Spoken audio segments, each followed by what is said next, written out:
Baik, Assalamualaikum warahmatullahi wabarakatuh.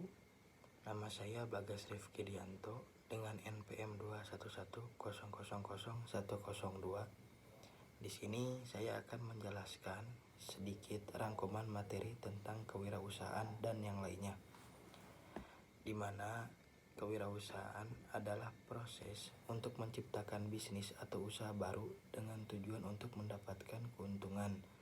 Beberapa prinsip dasarnya diantaranya ada kewirausahaan yang meliputi identifikasi peluang, menemukan celah di pasar yang bisa diisi dengan produk atau jasa baru.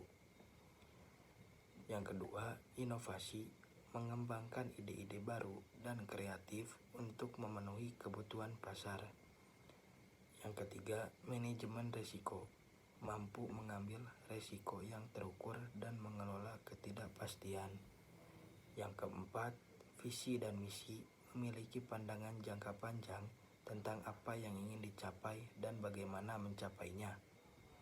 Yang kelima, sumber daya, mengelola sumber daya manusia, finansial, dan material dengan efektif. Dan yang keenam, strategi pemasaran, dapat menentukan cara terbaik untuk memasarkan produk atau jasa kepada konsumen.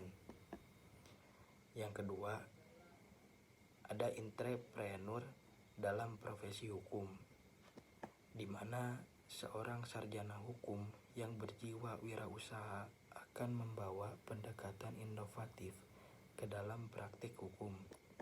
Mereka mungkin mengembangkan layanan hukum baru yang lebih efisien, menggunakan metode untuk mempermudah akses dan pelayanan hukum, mencari peluang baru dalam bidang hukum yang belum banyak digarap, membangun jaringan profesional yang luas untuk mendukung karir dan usahanya.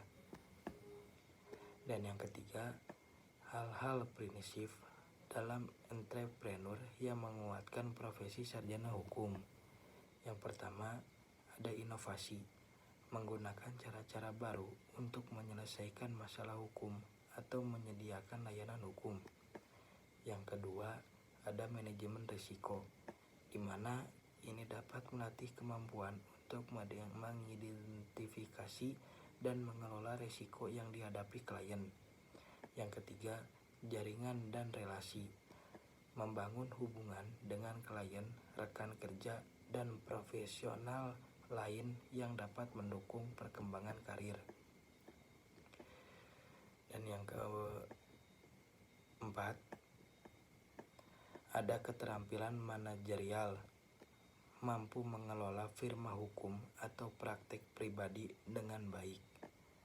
Dan yang kelima, orientasi pelanggan, fokus pada kebutuhan klien dan berusaha memberikan solusi terbaik untuk mereka. Ada yang keempat, yaitu kesan dan pesan dari tugas kelompok, yaitu kesannya bekerja dalam kelompok memungkinkan kita untuk memahami berbagai perspektif dan ide. Ini juga dapat meningkatkan keterampilan kolaborasi dan komunikasi. Ada juga pesan, kerjasama dan komunikasi yang baik itu sangat penting untuk mencapai tujuan bersama dan menghasilkan kerja yang berkualitas. Dan yang kelima, ada harapan terhadap mata kuliah entrepreneur dalam menunjang profesi sarjana hukum, di mana di sini ada wawasan praktis.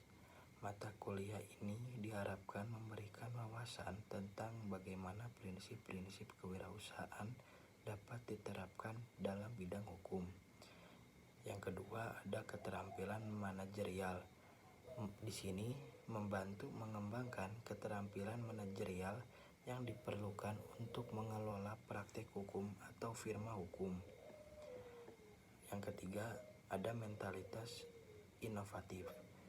Ini mendorong pemikiran kreatif dan proaktif dalam menghadapi tantangan hukum. Dan yang keenam, kesimpulan dari tugas kunjungan pelaku usaha. Yang pertama, mendapatkan wawasan baru, mendapatkan pemahaman tentang bagaimana bisnis itu dapat dijalankan, termasuk tantangan dan strategi yang digunakan. Yang kedua, ada inspirasi dan motivasi, melihat bagaimana pelaku usaha ini dapat mengatasi penghambatan dan pencapaian kesuksesan, dapat memberikan inspirasi untuk menerapkan prinsip-prinsip kewirausahaan dalam profesi hukum. Dan yang ketiga, ada praktik nyata. Di sini dapat melihat aplikasi praktis dari teori kewirausahaan dan bagaimana itu bisa diterapkan dalam berbagai konteks, termasuk hukum, untuk meningkatkan efektivitas dan keberhasilan. Terima kasih. Wassalamualaikum warahmatullahi wabarakatuh.